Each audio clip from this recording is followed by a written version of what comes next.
أعوذ بالله من الشيطان الرجيم. ونادى فرعون في قومه قال يا قوم أليس لي ملك مصر وهذه الأنهار تجري من تحتي أفلا تبصرون أم أنا خير من هذا الذي هو مهين ولا يكاد يبين فلولا ألقي عليه أسورة من ذهب أو جاء معه الملائكة مقترنين فاستخف قومه فأطاعوه إنهم كانوا قوما فاسقين فلما آسفونا انتقمنا منهم فأغرقناهم أجمعين فجعلناهم سلفا ومثلا للآخرين.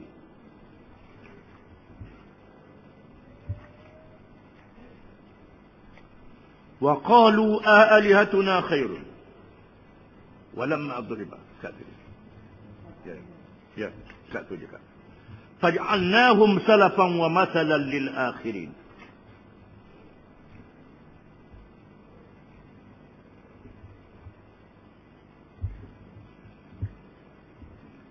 Maksudnya,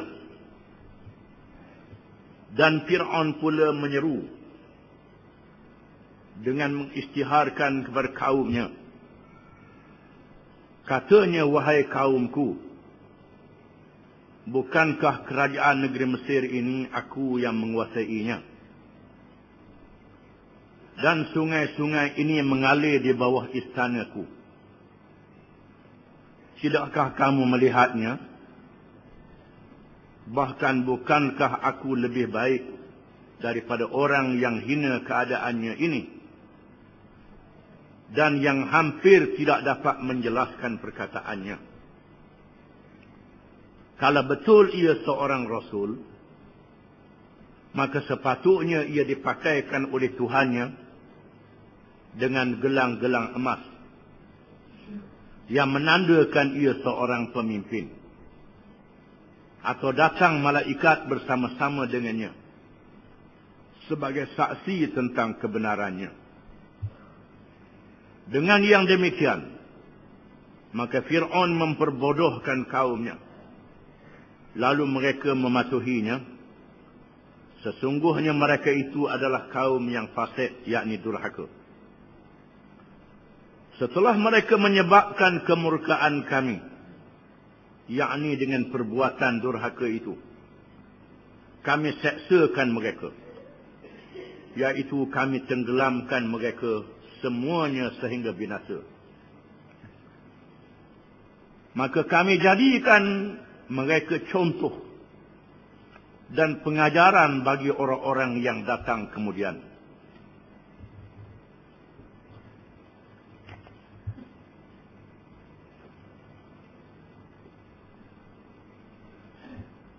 Kita baca dalam ayat yang lalu, Allah Ta'ala memberi mukjizat yang menandakan kerasulan Nabi Musa alaihi salam. Mukjizat ini mengalahkan segala ilmu-ilmu sihir yang ada pada Fir'aun dan pembesar-pembesarnya. Fir'aun merasa bimbang, merasa takut pengaruh Nabi Musa akan masuk ke dalam fikiran rakyat Mesir. Lalu Fir'aun memerintah kepada pembesar-pembesarnya supaya mengumpulkan rakyat untuk dia bersyarah. Zaman ni kumpul stadium lah. Kumpul ramai-ramai. Dan yang tak boleh mari, hendaklah disampaikan oleh pembesar di tempat masing-masing. Wanada Fir'aun fi qaumih. Dan Fir'aun menyeru di kalangan kaumnya, yakni di kalangan rakyat negeri Mesir yang berada di bawah pemerintahannya. Qala ya qaumi alaysa li mulku Misr. Kata Fir'aun, wahai kaumku, wahai rakyatku, tidakkah aku yang berkuasa memerintah negeri Mesir ini? Aku yang jadi ketua kerajaan.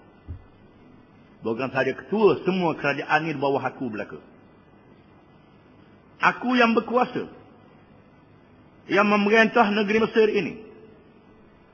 Wa hadhil anharu tajri min tahti. Dan sungai-sungai ini mengalir di bawahku. Setengah ulama mengatakan Firaun membuat istana yang besar sehingga sungai mengalir di bawah istana.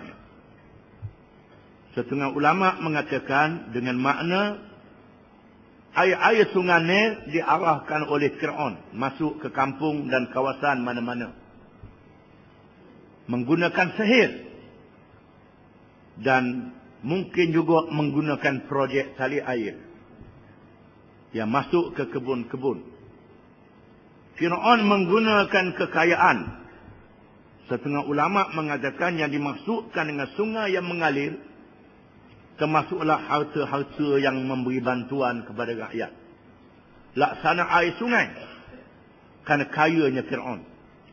Beri bantuan kepada semua rakyat. Beri sumbangan kepada semua rakyat. Sungai yang mengalir ini di bawah perintah aku. Aku yang mengarahkan. Bantuan ni siapa ke kapung tu, kapung ni, daerah tu, daerah ni, orang tu, orang ni. Kalau aku luluh boleh bantuan. Kalau aku tak luluh jawabnya laporlah mu. Tak boleh bantuan. Tali-tali air yang mengalir ke kebun-kebun yang menyuburkan kebun. Ini semua arahan aku belaka. Beritahu pada rakyat. Dan dia suruh pegawai-pegawai daerah, Tok Mulu, rakyat kepada anak buah. Ini adalah projek kerajaan di bawah kerajaan Firaun. Tengok belaka. Kalau tak malam ni tulis, takut orang tak tahu ni hak aku belaka ni. Ini tulis ni, tulis hak ni hak aku, ni aku belaka. Mudah tengok, ini kerajaan aku yang beri. Afala tubsirun? Adakah kamu tidak melihat? Tengok ni. Semua bantuan-bantuan ni, kerajaan ni lah yang beri. Kerajaan aku lah, tak ada siapa dia beri. Tengok belaka. Memang orang tengok, dialah yang berinya. Dialah yang buatnya. Dialah belaka. Semua dialah. Am ana khairum min hadal ladhi huwa mahin. Tidakkah aku yang lebih baik daripada orang yang hina ini? Yakni Nabi Musa alaihissalam. Nabi Musa boleh beri apa? Boleh bercakap saja. Boleh bercakap, boleh bersyarah, boleh orang ajak ikut ajaran dia. Tak boleh bagi apa? Aku boleh bagi. Rupanya perangai Firaun sampai hari ini. Berlangsung sampai kiamat. Inilah mukjizat Quran. Bila kita baca Quran, mengaji usul din, Quran mukjizat sehingga hari kiamat. Itu makna dia. Cerita-cerita yang ada dalam Quran adalah perkara yang berlaku sepanjang zaman. Ini kena faham boleh. Kalau mengaji akidah, kena faham. Mengaji tauhid. Quran adalah mukjizat Nabi Muhammad sallallahu alaihi wasallam yang berkekalan sehingga hari kiamat sampai lembu kita. Ulang baca tapi tak erti. Kena faham. Di antara Quran mukjizat yang cerita Quran. Cerita yang berlaku. Aku boleh beri kesenangan, boleh beri tali air, boleh beri bantuan, boleh beri pertolongan kepadamu. Nabi Musa hina, boleh beri apa? Wala yakadu yubin. Hampir tidak jelas perkataannya. Dan hampir tidak jelas perkataannya.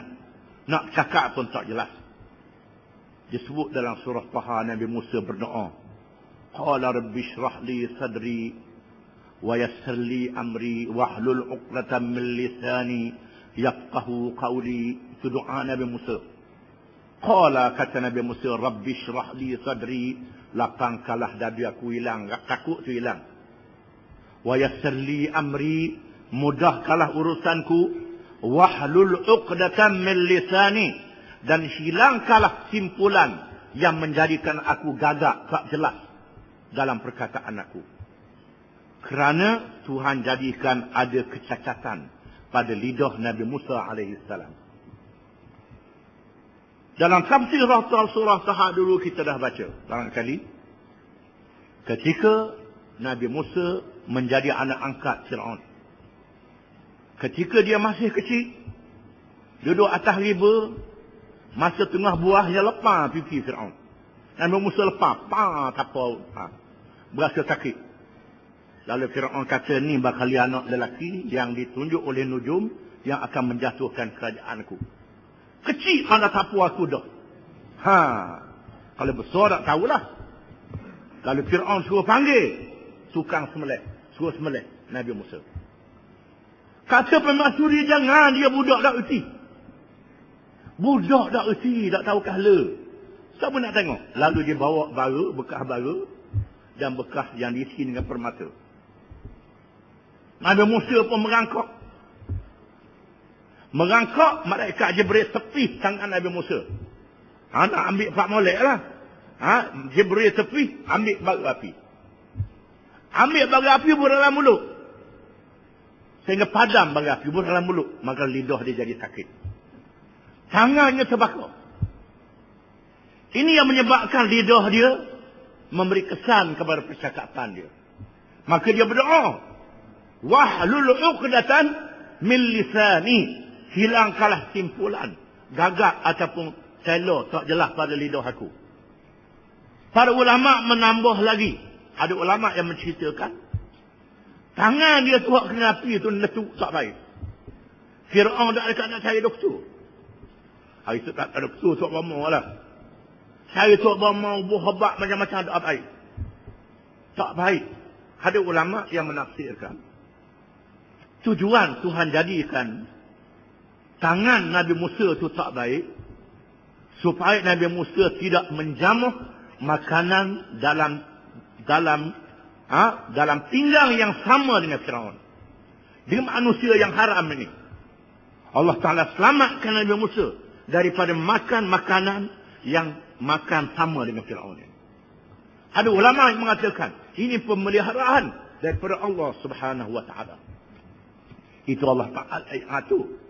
Nampak letup tangan. Takkan nak berubat. Sakitnya tu rupanya ada hikmat. Hikmatnya jangan makan sekali dengan Firaun. Jangan makan sekali dengan Firaun. Allah Ta'ala jaga Nabi Musa sebab itu. Walaupun dia ketika menjadi anak angkat Firaun. Firaun terus bergelar. Cakap pun tak jelas nak ikut apa dia. Bersyarah pun tak jelas, tak nyata ucapan dia. Oleh kerana itulah Fir'aun, Nabi Musa bila mengadu kepada Allah Ta'ala, waj'al li wazir rabbi syrah li sadri wa yassir li amri wahlul 'uqdatam min lisani waj'al li waziran min ahli Harun akhi. Jadikanlah seorang penolong di kalangan keluargaku, iaitu Harun. Harun abangnya dilantik menjadi Rasul bersama dengan Musa alaihissalam. Harun yang fetah bercakap. Yang fasih, lebih fasih Nabi Musa alaihissalam. Nabi Musa mengatasi Nabi Harun dalam kerasulan. Kerasulannya. Nabi Musa tak jelas bercakap. Macam mana kamu nak ikut dia? Kata Fir'aun. Nak ikut macam mana? Aku beri kekayaan, aku beri kemewahan, tali air masuk dalam kebun, makan ladang, dalam ladang, bantuan aku beri, subsidi aku beri, pertolongan aku beri. فَلَوْلَا أُلْقِيَ عَلَيْهِ أَسْوِرَةٌ مِّن ذَهَبٍ أَوْ جَاءَ مَعَهُ الْمَلَائِكَةُ مُقْتَرِنِينَ. Mengapa tidak diberi kepadanya gelang-gelang daripada emas? Iaitulah tanda pakak besar. Zaman sekarang pingat di dada. Banyak pingat bintang-bintang kebesaran.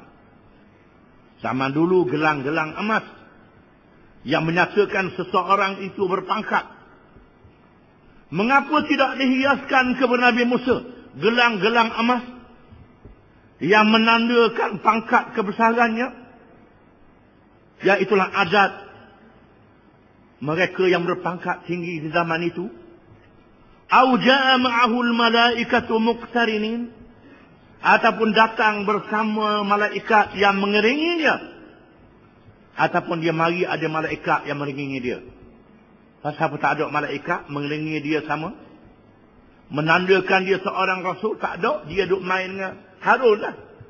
Dengan orang dia yang lemah, yang miskin. Mana dia tak hebat? Apa kehebatan Musa? Tak boleh beri apa? Batuan aku beri. Tali air aku beri. Kesenangan aku beri. Kemewahan aku beri. Musa boleh beri apa? Kamu tengok tubuh dia pun berucak tak apa jelas. Pakaian dia bukan pakaian orang besar. Pakai lekeh je. Itu kata Fir'aun. Fastakhaffa qawmahu fa'ata'u. Maka Fir'aun telah berjaya menjadikan kaumnya bodoh. Rakyat jadi bodoh tu hadap ke TV hari-hari. Zaman ini hadap ke TV lah. Itu hadap pada ucapan pemimpin-pemimpin. Aku yang beri senang. Aku yang beri kemewahan. Aku yang beri. Mulut disuap. Dengan makanan bantuan yang dimakan. Tangan dia beri dengan benda. Telinga disuap dengan da'ayah-da'ayah. Kenyang. Telinga kenyang dengan da'ayah. Mulut dengan makan kedarah. Benda-benda yang rasuah tadi. Mata duduk tengok. Maka Fir'aun telah berjaya membodohkan kaumnya. Membodohkan rakyat. Fa'ata'u. Lalu mereka mematuhi. Apa sahaja Fir'aun kata ya. Apa sahaja Fir'aun buat betul. Walaupun dia bunuh orang. Walaupun dia buat jahat. Buat zalim. Tak apa dia kerajaan. Dia kerajaan. Dia pemerintah. Tak apa. Orang yang kena zalim pula jahat. Jadi begitu pula. Sehingga rakyat menjadi bodoh. Rakyat ini bukan saja rakyat biasa, termasuk pegawai kerajaan. Termasuk pengaruh-pengaruh yang mengaji tinggi, yang mengaji, yang pandai, yang bijak, yang banyak ilmu. Jadi bodoh belaka. Habis jadi bodoh. Kerana da'ayah-da'ayah yang dibawa oleh Fir'aun.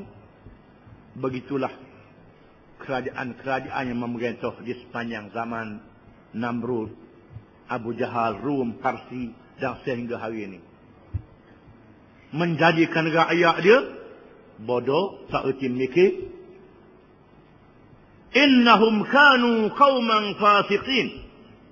Sesungguhnya mereka itu adalah kaum yang jahat. Yang keluar daripada ketaatan kepada Allah Subhanahu wa taala. Akhirnya mereka tak bersedia untuk taat kepada perintah Allah Subhanahu wa taala. Jadi hanyut, akhirnya tenggelam.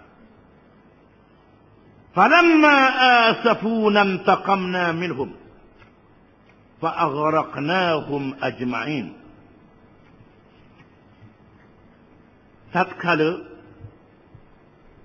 Tatkala mereka menyebabkan kemurkaan kami. Falamma asafuna, manakala mereka menyebabkan kemarahan kami, murka kami. Menyebabkan kami murka, kami marah. Bila mereka tak ikut Rasul yang diutuskan oleh Allah, Musa dan Harun. Tak ikut kitab wahyu yang dibawa oleh Nabi Musa.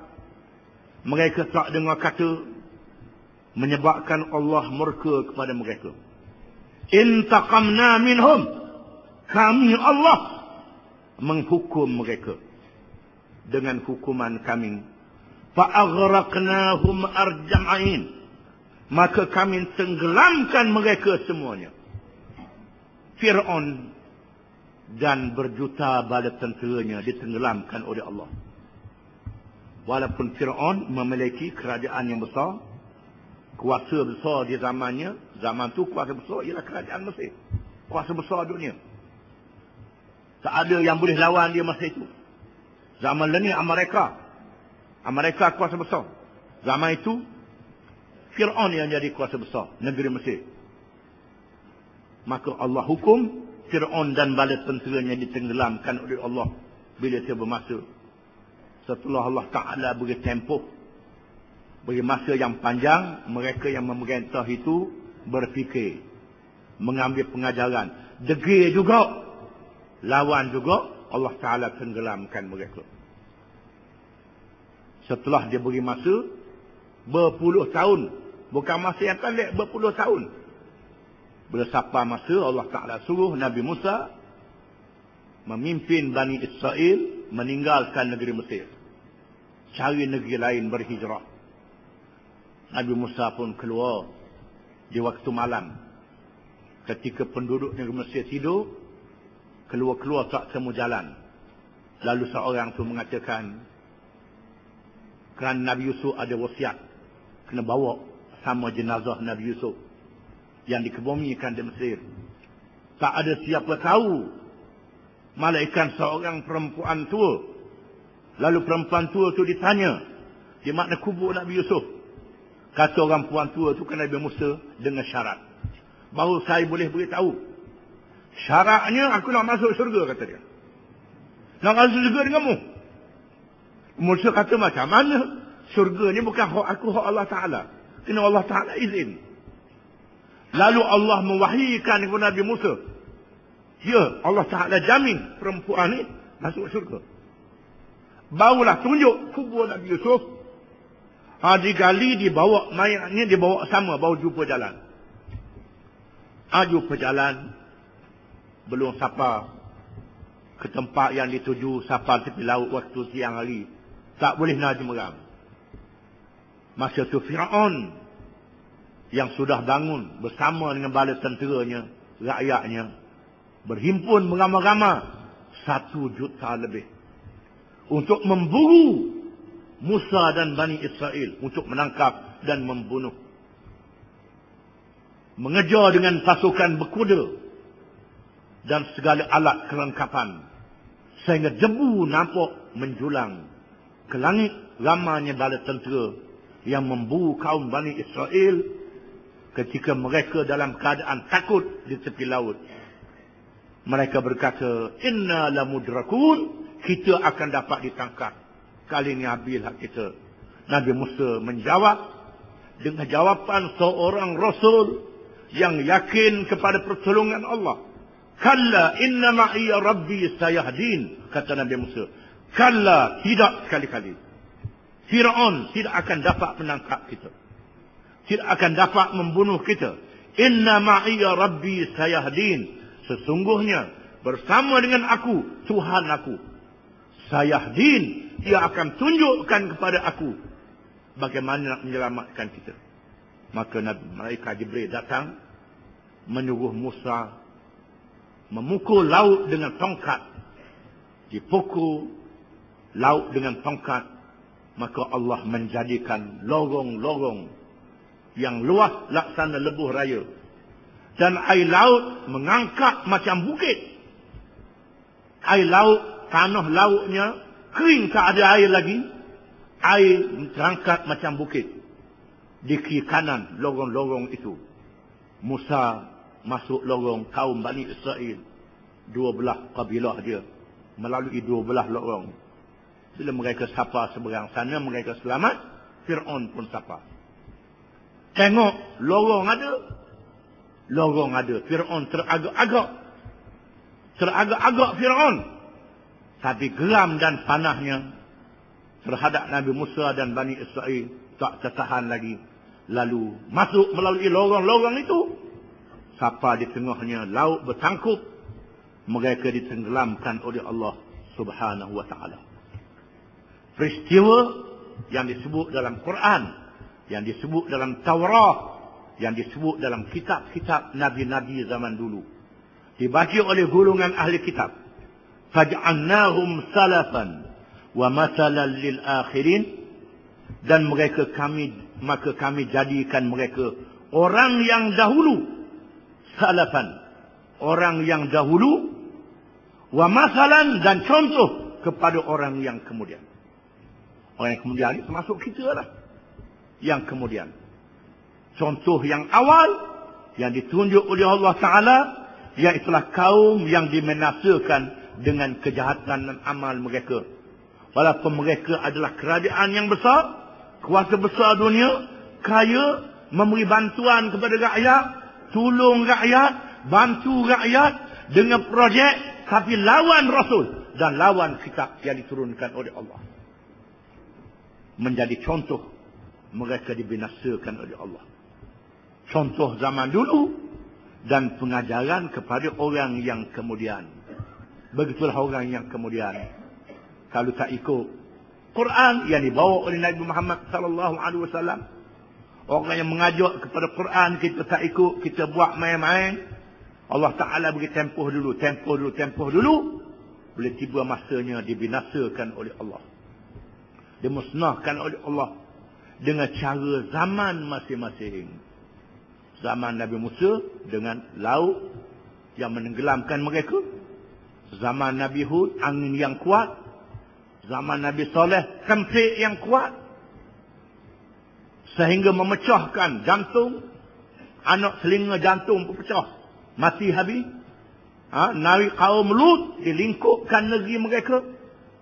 Dengan kebakaran kaum Nabi Shu'aib. Api yang besar membakar mereka. Dan macam-macam Allah Ta'ala boleh buat. Walillahi junudus samawati wal ard.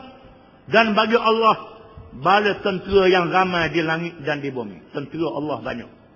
Di langit ada, di bumi ada. Kadang-kadang tentera halus, nyamuk yang membinasakan Namrud dan kerajaannya.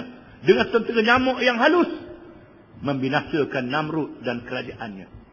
Begitulah Allah Ta'ala boleh binasakan mana-mana kerajaan dan rakyat dia yang lawan kitab Allah, yang lawan ajaran Rasulullah yang diutuskan oleh Allah mengikut zaman masing-masing. Peristiwa ini hendaklah menjadi pengajaran kepada orang yang beriman. Orang yang beriman jangan putus asa. Orang yang beriman yang berjuang, yang menegakkan ajaran Allah, jangan putus asa. Allah Ta'ala beri kemenangan kepada Islam. Islam akan menang bila-bila masa. Bila Allah Ta'ala nak lulus, dia luluskan serta-merta. Tak ada siapa yang boleh sekat. Dan musuh yang lawan Islam akan dibinasakan. Walau dia kuat macam mana pun, tak boleh nak sekat. Wa qad makaru makrahum wa indallahi makruhum wa in kana makruhum litazula minhul jibal. Wa la tahsabanna Allah mukhlifa wa'dihi rusulah innallaha azizun dzuntiqam.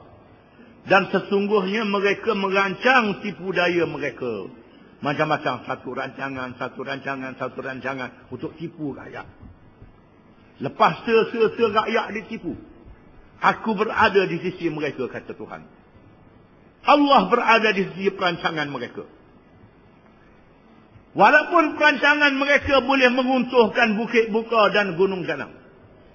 Hebatnya perancangan mereka, projek mereka. Sampai bukit boleh diruntuhkan. Begitu hebat. Allah Ta'ala tidak mungkin janji terhadap Rasul-Rasul. Janji untuk memberi kemenangan kepada Islam dan membinasakan musuh. Bila Allah Ta'ala menjatuhkan hukumannya, hukuman Allah sangat dahsyat. Innahum yakiduna kaida wa akidu kaida famahhilil kafirin amhilhum ruwaida. Sesungguhnya mereka merancang tipu daya mereka, aku juga merancang untuk lawan tipu daya mereka. Beri tempoh kepada mereka sedikit demi sedikit. Amhilhum ruwaida. Beri tempoh kepada mereka sedikit demi sedikit, akhirnya mereka dibinasakan oleh Allah Ta'ala. Orang yang beriman mengambil pengajaran, jadikan contoh. Inilah yang akan dibuat oleh Allah kepada umat yang kemudian, sebagaimana dibuat pada umat zaman dulu yang durhakakan Allah. Dan orang yang beriman menunggu kemenangan yang dijanjikan oleh Allah Subhanahu wa ta'ala. Wallahu a'lam.